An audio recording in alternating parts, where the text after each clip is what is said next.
नमस्कार, मैं हूं हरिशंकर व्यास। सेंट्रल हॉल में आपका स्वागत है।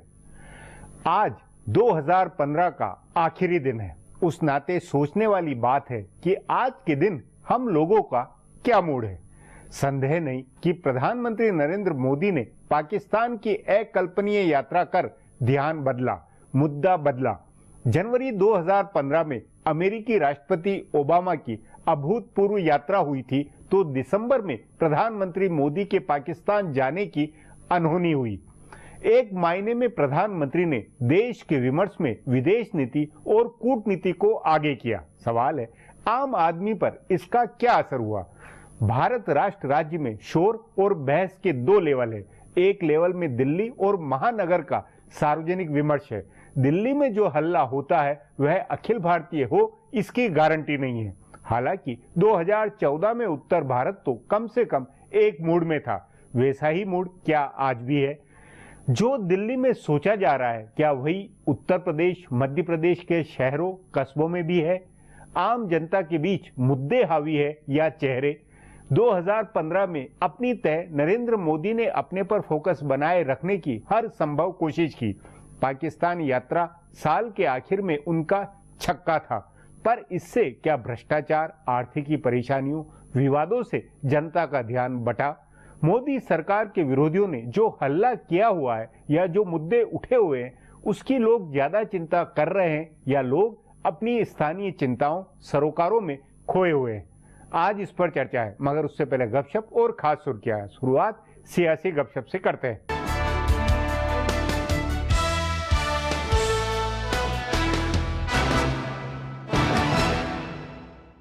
प्रधानमंत्री नरेंद्र मोदी की अचानक हुई पाकिस्तान यात्रा के बारे में भारतीय मीडिया में जितनी बातें आई हैं, पाकिस्तान ने उन सब को खारिज कर दिया है। पाकिस्तान की माने तो प्रधानमंत्री मोदी की यात्रा अचानक नहीं हुई थी और नवाज शरीफ ने उनको न्योता नहीं दिया था, बल्कि खुद मोदी वहां जाना चाहते थे। विदेश मंत्रालय के सूत्रों के हवाले से भारतीय मीडिया में खबर आई थी कि प्रधानमंत्री मोदी की यात्रा अचानक हुई थी। उन्होंने 25 दिसंबर को नवाज शरीफ से फोन पर बात की और उसके बाद जाने की योजना बनी। लेकिन पाकिस्तानी प्रधानमंत्री नवाज शरीफ के विदेश व सामरिक मामलों के सलाहकार सरताज अजीज ने कहा है कि मोदी की यात्रा अंतर्राष्ट्रीय दबाव में हुई थी, यानी अचानक नहीं हुई है। उन्होंने ये बात मोदी की यात्रा पर जवाब देने के लिए बुलाई गई सीनेट की विशेष बैठक में कही है। इसी तरह सरताज अजीज ने ये भी कहा है कि मोदी ने फोन पर शरीफ से कहा कि वे मिलकर उनको जन्मदिन की बधाई देना चाहते हैं। इसके बाद शरीफ ने कहा कि वे लाहौर में हैं, सो मोदी लाहौर आ जाएं। इसके उलट भारतीय मीडिया में छपा था कि मोदी ने बधाई देने के लिए फोन किया तो शरीफ ने कहा कि आप हमारे देश के ऊपर से गुजरेंगे तो आ क्यों नहीं जाते हैं। इस पर मोदी पाकिस्तान जाने को राजी हुए। ऐसे ही अजीज ने इस बात को भी खारिज कर दिया कि सार्क शिखर सम्मेलन में काठमांडू में मोदी और शरीफ की मुलाकात हुई थी। अंग्रेजी की एक टेलीविजन पत्रकार के हवाले से भारतीय मीडिया में खबर आई थी कि काठमांडू में दोनों की 1 घंटे की मुलाकात हुई थी। इस साल होने वाले 5 राज्यों के विधानसभा चुनाव में नया राजनीतिक समीकरण बनता दिख रहा है। इन 5 राज्यों में पिछले चुनाव तक भाजपा कोई ताकत नहीं थी, लेकिन इस बार सभी राज्यों में वो एक मजबूत ताकत के तौर पर उभरी है और राज्य में पहले से शक्तिशाली रही पार्टियां भाजपा को लेकर अटकलें लगा रही हैं। भाजपा नेताओं को असम में अच्छे नतीजे की उम्मीद है और वे वहाँ बोडोलैंड पीपुल्स फ्रंट के साथ तालमेल करना चाहते हैं। बीपीएफ ने पिछला चुनाव कांग्रेस के साथ मिलकर लड़ा था। वो विधानसभा में 11 सदस्यों के साथ तीसरी बड़ी पार्टी है। दूसरी ओर कांग्रेस में यूडीएफ और अगप के साथ तालमेल की बात चल रही है। अगर कांग्रेस ने बदरुद्दीन अजमल की पार्टी यूडीएफ के बजाय सिर्फ अगप से तालमेल किया तो मुकाबला तिकोना बनेगा। तमिलनाडु में भी तिकोनी लड़ाई की संभावना है। इसमें एक कोण अन्ना डीएमके का होगा तो दूसरा डीएमके व कांग्रेस का हो सकता है। तीसरा कोण भाजपा और डीएमडीके का हो सकता है। डीएमडीके, पीएमके, वीसीके और लेफ्ट पार्टियां इनमें से किसी न किसी के साथ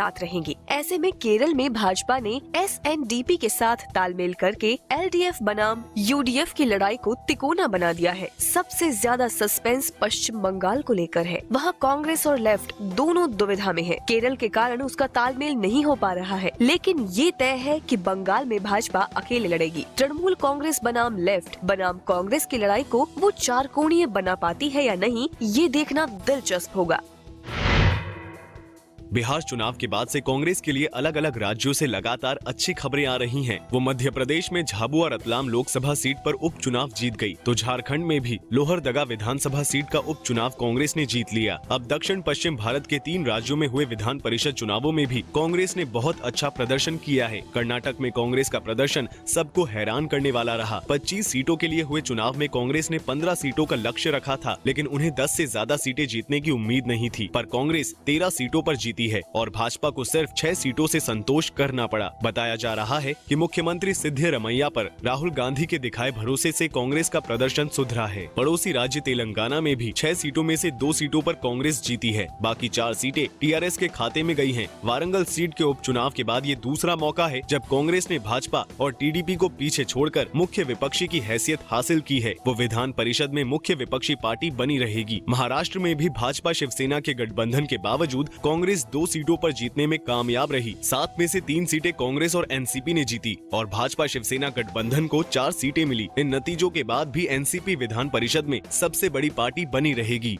अब आज की सुर्खियां ये लीक से कुछ हटकर है और इनसे देश की दशा दिशा को बूझ सकेंगे।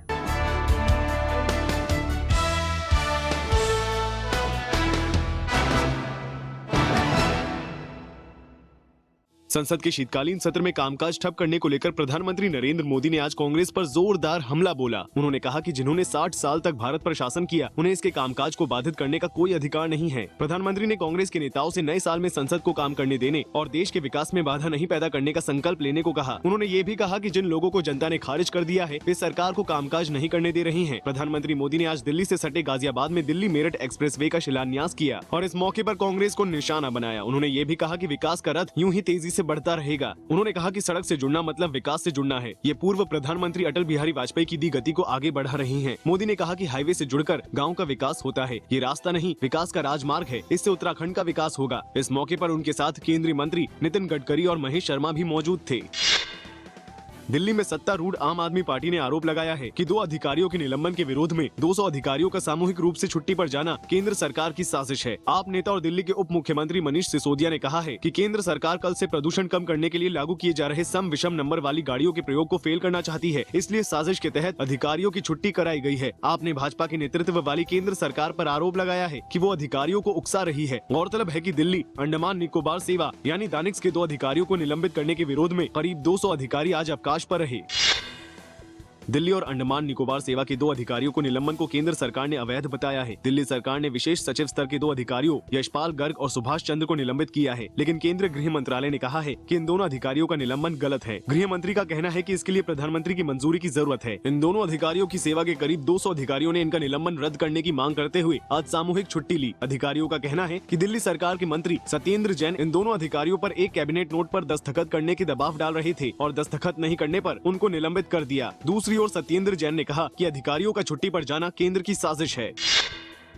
भारतीय जनता पार्टी के वरिष्ठ नेता अजय भट्ट को आज उत्तराखंड का नया अध्यक्ष चुना गया है। पर्यवेक्षक के रूप में मध्य प्रदेश के सांसद राकेश सिंह की मौजूदगी में भट्ट को निर्विरोध अध्यक्ष चुना गया। राकेश सिंह ने बताया है कि भट्ट के पक्ष में 3 सेट नामांकन पत्र दाखिल किए गए। पर्यवेक्षक ने बताया कि उत्तराखंड से भाजपा की राष्ट्रीय परिषद के लिए 5 सदस्यों के नाम की मंजूरी भी दे दी गई है। प्रदेश के 5 बड़े नेता अजय टम्टा, महारानी माला राजलक्ष्मी शाह, बलराज पासी, मनोहर कांत ध्यानी और मोहनलाल बौंठियाल राष्ट्रीय परिषद में उत्तराखंड का प्रतिनिधित्व करेंगे। नए साल की पूर्व संध्या पर राष्ट्रपति प्रणब मुखर्जी ने देश के लोगों से कहा है कि वे नई शुरुआत करें और शांतिपूर्ण व सौहार्दपूर्ण समाज बनाने के लिए करुणा और असहिष्णुता की भावना का विकास करें। नए साल की पूर्व संध्या पर राष्ट्रपति ने लोगों को शुभकामनाएं दी और उम्मीद जताई कि ये लोगों के लिए नई शुरुआत करने और निजी व सामूहिक विकास के लिए नए संकल्प करने का अवसर होगा। उन्होंने कहा कि हम अपने अंदर प्रेम, करुणा, सहिष्णुता की भावना विकसित करने के साथ एक समावेशी समाज बनाने के लिए काम करें जहाँ शांति और सौहार्द हो। गौरतलब है कि राष्ट्रपति पहले भी कई बार बढ़ती असहिष्णुता का मुद्दा उठा चुके हैं। राष्ट्रपति ने लोगों से ये भी कहा कि वे देश को स्वच्छ और हरित बनाने और पर्यावरण को प्रदूषण मुक्त बनाने का संकल्प लें। फिलहाल अब एक ब्रेक है, फिर खुलासा होगा।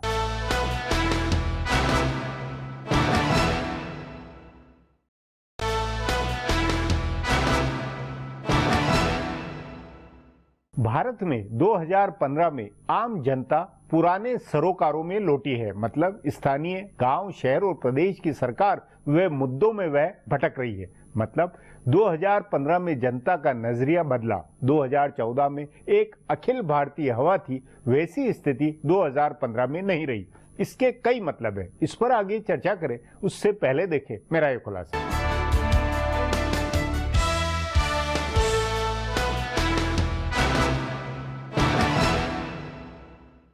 साल का आखिरी दिन, पूरे एक साल का लेखा जोखा करने वाला। उसी से ये सवाल निकला कि इन 365 दिनों में केंद्र की सरकार, नरेंद्र मोदी और भारतीय जनता पार्टी के प्रति लोगों का मूड कितना बदला है। विपक्ष को लेकर खासकर कांग्रेस और सोनिया में राहुल गांधी के प्रति लोगों की सोच कितनी बदली है, और सबसे अहम ये कि क्या लोग 2014 में ऐतिहासिक राजनीतिक परिवर्तन करने के बाद भी उसी तरह से जागरूक हैं, या फिर अपनी अपनी खोल में दुबक गए हैं और ये सोच बना ली है कौन रब हो हमें कहानी। असल में ये पूरा साल लोगों ने अच्छे दिन के इंतजार में बिताया। मोदी ने लोकसभा चुनाव के प्रचार में जो वादे किए थे उनके पूरे होने के इंतजार में लोगों ने साल काटा है, और इस आधार पर कहा जा सकता है कि उनके लिए ये मोह भंग का साल रहा। महंगाई कम नहीं हुई, रोजगार के अवसर लगभग बंद हो गए, डॉलर के मुकाबले रुपए की कीमत प्रधानमंत्री नरेंद्र मोदी की उम्र सीमा को कब पार कर गई, विदेशी निवेश नहीं आया, और कांग्रेस पर पाकिस्तानी बिरयानी खाने खिलाने के आरोप लगाते लगाते प्रधानमंत्री खुद पाकिस्तान की यात्रा पर आए। सो ये एक स्तर पर लोगों को कंफ्यूज करने वाला साल भी रहा। सत्ता में आने के बाद पार्टियां अपने चुनावी वादे को इसलिए भूलती हैं क्योंकि उनको लगता है कि जनता को इसकी परवाह नहीं है। वे मानते हैं कि जनता की याददाश्त बहुत कमजोर होती है और वो चीजों को भूल जाती है। ज्यादातर पार्टियां मानती है कि लोगों को वादे याद नहीं रहते और चुनाव के समय उन्हें नए वादे करके बरगलाया जा सकता है। संभवतः इसी सोच में केंद्र सरकार काम कर रही है। महंगाई से लेकर काले धन, रोजगार जैसे किसी मसले पर कोई ठोस काम नहीं हुआ। इसके उलट प्रधानमंत्री ने साल की शुरुआत में अमेरिकी राष्ट्रपति बराक ओबामा की भारत यात्रा और साल के अंत में अपनी पाकिस्तान यात्रा से लोगों को चौंकाया है। साल के आखिरी हफ्ते में उनकी पाकिस्तान यात्रा से पूरा राजनीतिक विमर्श बदल गया है। बिहार की हार और उसके बाद कई उपचुनावों व स्थानीय निकाय चुनावों में भाजपा के खराब प्रदर्शन से ध्यान हटाना जरूरी था, तो व्यापम से लेकर ललित गेट और DDCA तक के भ्रष्टाचार के आरोपों से भी लोगों का ध्यान हटाना था। इस लिहाज से मोदी की पाकिस्तान यात्रा को मास्टर स्ट्रोक कहा जा सकता है, लेकिन उनको विरोधी ऐसे मिले हैं जो आसानी से जनता का ध्यान इधर उधर नहीं होने देंगे। उनकी पाकिस्तान यात्रा से बने माहौल की हवा अरविंद केजरीवाल और उनकी टीम ने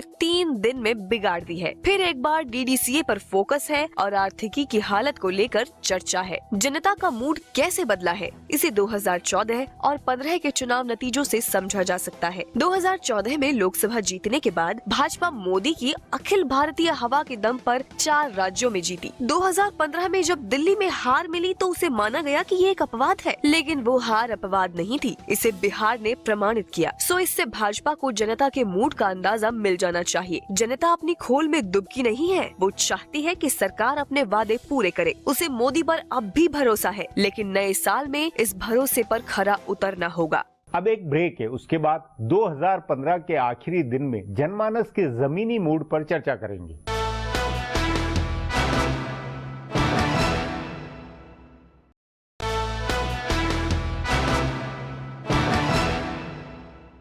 भारत की जनता के मूड के नाते 2014 और 2015 अविस्मरणीय वर्ष माने जाएंगे। सन 2015 में भारत के लोगों ने जो अनुभव किया है उसका दायरा बहुत फैला हुआ है। बुनियादी सवाल है कि वर्ष के आखिर में दिसंबर के महीने भारत की राजनीति में जो हंगामे हुए उसकी छाप कितनी गहरी है, इस पर चर्चा के लिए आज मेरे साथ वरिष्ठ पत्रकार अनिल बंसल है।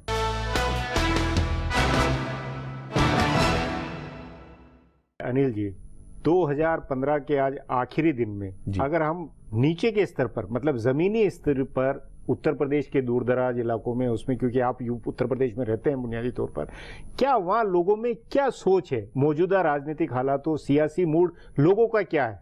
देखिए, जो प्रधानमंत्री हैं हमारे व्यास जी, उनकी लोकप्रियता का ग्राफ बरकरार है, इसमें कोई संदेह नहीं है। जो एक व्यक्तित्व के तौर पर पूरे देश में ग्रास रूट लेवल पर भी साधारण से साधारण आदमी भी ये मानता है कि मोदी की टक्कर का नेता देश में इस समय नहीं है किसी भी दल के पास।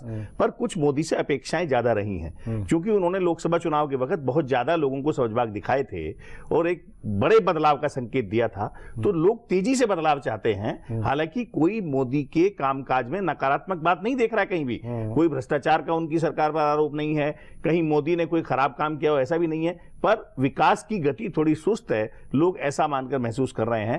पर अगर मोदी के सरकार के कामकाज की बात करें या मोदी के व्यक्तित्व की बात करें या मोदी के अब तक के प्रदर्शन की बात करें। नहीं, ये नहीं कर, नरेंद्र मोदी नहीं करें, देश का सियासी मूड, लोगों में सियासी सोच क्या है, स्थानीय मुद्दे हावी हो गए या 2014 में जैसे एक चेहरा था नरेंद्र मोदी का उससे भटकाव हुआ है। मतलब जमीनी आज अगर वोट देने की नौबत आए तो लोग क्या सोचेंगे, छोटे मुद्दे छोड़ेंगे या राष्ट्रीय मुद्दे सोचेंगे? नहीं, उसमें समस्या है व्यास जी। देखिए, उसको तो आप नकार नहीं सकते। जब नरेंद्र मोदी का चुनाव हुआ था, वो देश के प्रधानमंत्री का चुनाव था और मोदी खुद प्राइम मिनिस्टर के कैंडिडेट थे। तो जब ये तय होता है कि दिल्ली में बीजेपी हार गई या बिहार में हार गई, तो मैं ये नहीं मानता कि ये पूरी तरह मोदी की हार है, क्योंकि मोदी मुख्यमंत्री बनने नहीं जा रहे थे।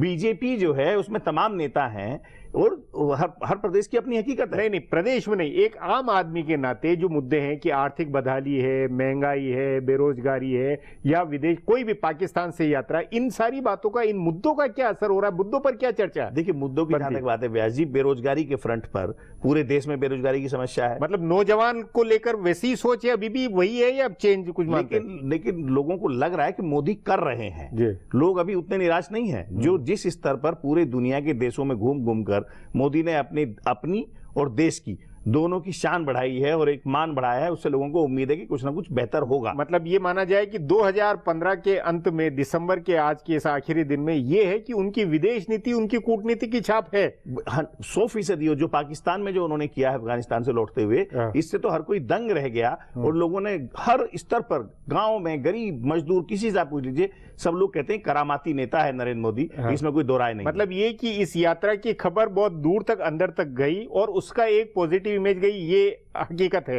हकीकत ये कि जाके नरेंद्र मोदी, जिस पर आरोप था कि मुस्लिम विरोधी है, या वो नवाज शरीफ के घर गए, उनकी मां के पैर छुए और जिस तरह का जो पाकिस्तान को हम लोग मानते हैं, बात क्यों नहीं करते, दुश्मन मानते हैं, ये एक मिथ को तोड़ा मोदी ने और ये दिखाया कि हम अपने पड़ोसियों से अच्छे रिश्ते रखना चाहते हैं। ये तो जो उस नाते ये कि दिसंबर खत्म होते हुए 2015 की जो तमाम बातें थी उससे ये कूटनीतिक दाव मतलब कवर हो गया, ढक गया। दूसरी व्यास जी, जो मोदी से निराशा है लोगों को, मैं बताता हूं आपको।